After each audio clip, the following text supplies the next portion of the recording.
Halo, salam jumpa teman-teman, salam jumpa, salam sehat, dan salam satu tujuan ya. Kita hari ini sore ini lagi di kebun karet karena kita nderesnya pagi sore ya teman-teman. Hari ini kita nderes sore ini, tapi karena ini baru mulai teman-teman ya. Kita ini sudah jam 4 teman-teman, mau nderes dulu.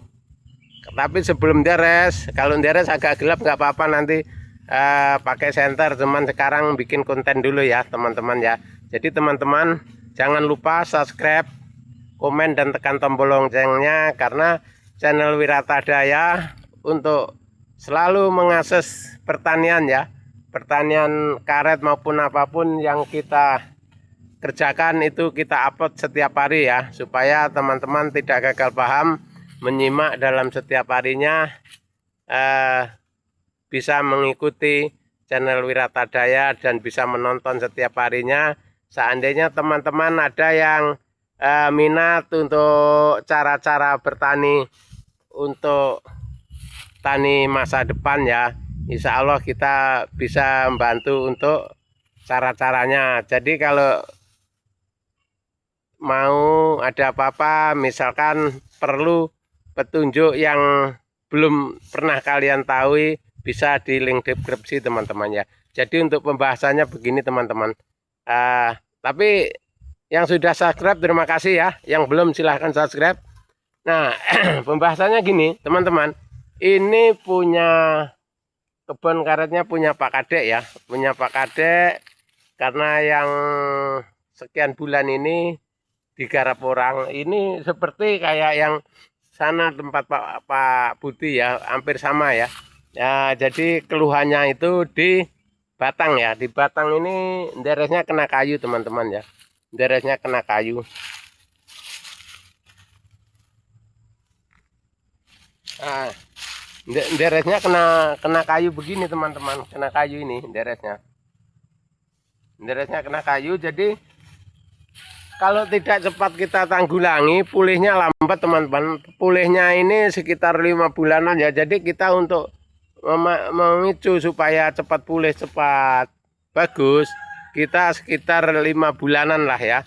Ini bisa tertutup, ini kayunya bisa tertutup. Jadi untuk supaya lebih cepat lagi, kita banyak pupuk ya teman-teman. Kita kasih pupuk urea ya, urea 1:2 ya ini ya.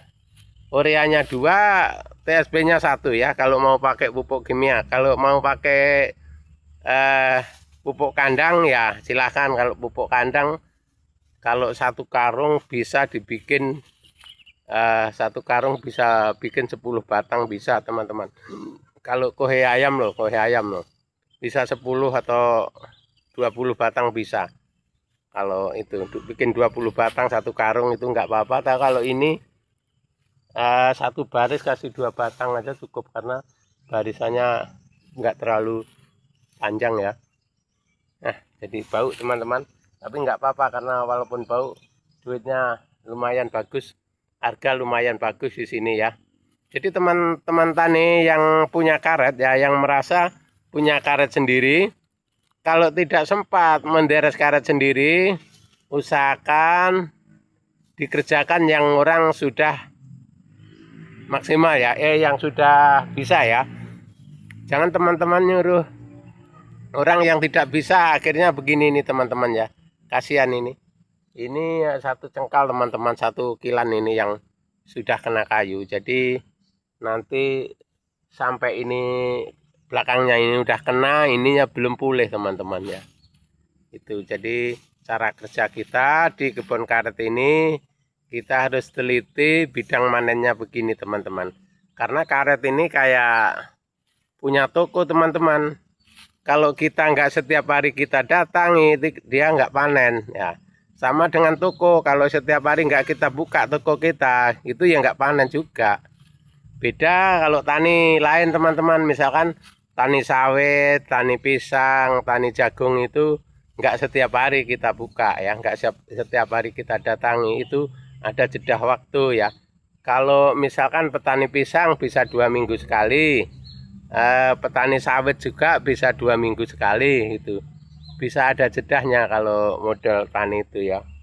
Nah, kalau yang tani ini yang kalau petani cabai bisa 4 hari sekali, tomat juga 4 hari sekali, itu bisa teman-teman. Kalau ini enggak ada jedahnya. Ini karet ini kayak toko ya, kayak punya toko, kayak punya rumah makan, itu kebun karet bandingannya. Jadi kalau kita kita kerjakan nggak keluar duitnya, itu ya.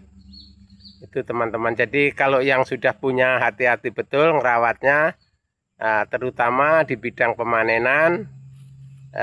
Keduanya ini mau musim panas harus hati-hati, waspada untuk pengamanannya, terutama sampah-sampah yang di pinggir perbatasan, batas satu sama yang lain atau batas hutan harus kita bersihkan supaya nanti api tidak mendekat. Siapa tahu nanti ada yang sebelah sana bakar-bakar apinya terbang jadi kena ke karet kita. Itu sudah banyak terjadi di Kalimantan ini teman-teman, banyak terjadi begitu. Jadi kalau kita sendiri, untuk karet saya sendiri sana, itu pasti saya gitu kan teman-teman. Karena dulu pernah tahun 2019 2018 pernah kebakaran juga teman-teman. Itu punya saya itu kebakaran sekitar hampir 100 batang itu. Karena yang membakar itu merasa punya tanggung jawab, itu kita dikasih denda teman-teman, padahal kita nggak minta, dia ganti rugi. Nah itu, jadi kita supaya jangan merugikan orang lain gitu ya, maksud kita ya. Tapi karena apa boleh buat, itu terpaksa karena karet kita juga rugi, dia ngasih ya kita terima gitu loh. Jadi dia karena petani juga, petani karet juga, sama-sama punya karet, dia merasa dalam 1 hari hasil sekian per pohon, dia dihitung teman-teman ya. Karena bisa jangka waktu pulihnya bisa dideret sekian bulan, dia bayar itu dia. Oke, terima kasih teman-teman, semoga bermanfaat. Sampai jumpa di video kita yang akan datang. Terima kasih.